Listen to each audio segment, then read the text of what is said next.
गांव में रहने वाला एक नौजवान लड़का पुरानी बुरी यादों को ना भूल पाने और एक ही चीज के बारे में बार बार सोचने की आदत से परेशान था। अगर उसे कोई कुछ कह देता या फिर उसके साथ कुछ थोड़ा सा भी गलत हो जाता तो वो बस उसी एक घटना के बारे में पूरे दिन सोचता रहता। वही बात उसके दिमाग में हर समय घूमती रहती। फिर वो या तो अपने साथ हुई किसी बुरी घटना के लिए अपनी किस्मत और भगवान को कोसता रहता या फिर अपने मन में उस इंसान से बदला लेने के ख्याली पुलाव बनाता रहता जिसने उसे कुछ कह दिया था या उसके साथ कुछ गलत किया था।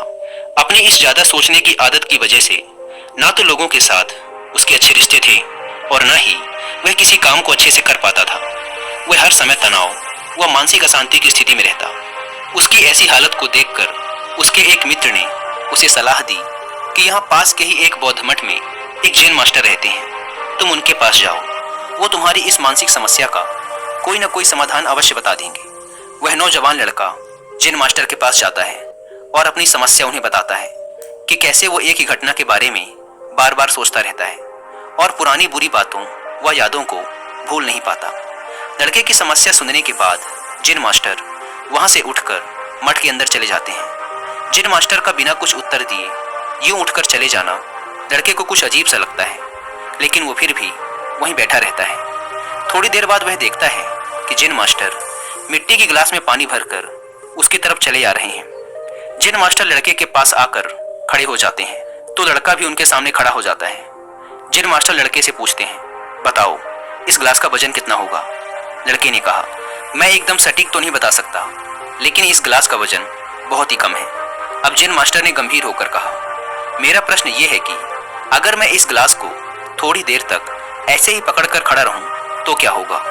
लड़के ने कहा, कुछ भी नहीं होगा। जैन मास्टर ने फिर पूछा, अगर मैं इस गिलास को इसी तरह 1 घंटे तक पकड़ कर रखूं तो क्या होगा? आपके हाथ में दर्द होना शुरू हो जाएगा। लड़के ने कहा। जैन मास्टर ने फिर प्रश्न किया, अगर मैं इस गिलास को ठीक इसी तरह पूरे दिन पकड़ कर रखूं तब क्या होगा? आपके हाथ में बहुत ही भयंकर दर्द होना शुरू हो जाएगा। आपका हाथ सुन्न भी हो सकता है, आपकी मांसपेशियों में भारी तनाव आ सकता है और यहाँ तक कि आपके हाथ को लकवा भी मार सकता है। लड़के ने गंभीर शब्दों में कहा। जैन मास्टर ने कहा, बहुत बढ़िया, लेकिन क्या इस दौरान गिलास का वजन बदला? लड़के ने कहा, नहीं, वजन तो नहीं बढ़ा।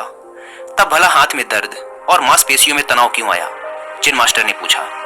बहुत समय तक पकड़े रहने के कारण, लड़के ने जवाब दिया। जैन मास्टर ने फिर प्रश्न किया, अब इस दर्द से छुटकारा पाने के लिए मैं क्या करूं? गिलास को नीचे रख दीजिए। लड़के ने कहा। जैन मास्टर ने कहा, बिल्कुल सही, और जीवन की परेशानियां भी कुछ इसी तरह होती हैं।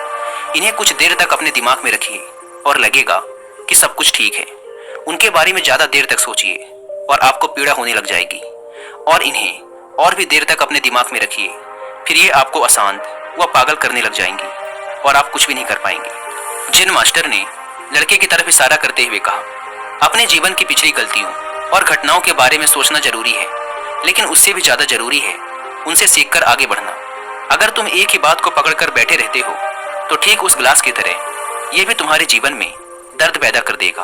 अगर तुम आज अपने अतीत को लेकर बैठे रहते हो तो ये आज भी तुम्हारे हाथ से निकल जाएगा और फिर तुम भविष्य में इसके लिए पश्चाताप करोगे। तुम अपने अतीत के लिए जैसा इंसान बनना चाहते हो या फिर जिन गलतियों के लिए पश्चाताप कर रहे हो तो तुम आज से ही वैसा इंसान बनने का प्रयास करो और कोशिश करो कि आज तुम वैसी गलतियां ना करो जिसके लिए तुम्हें भविष्य में पछताना पड़े।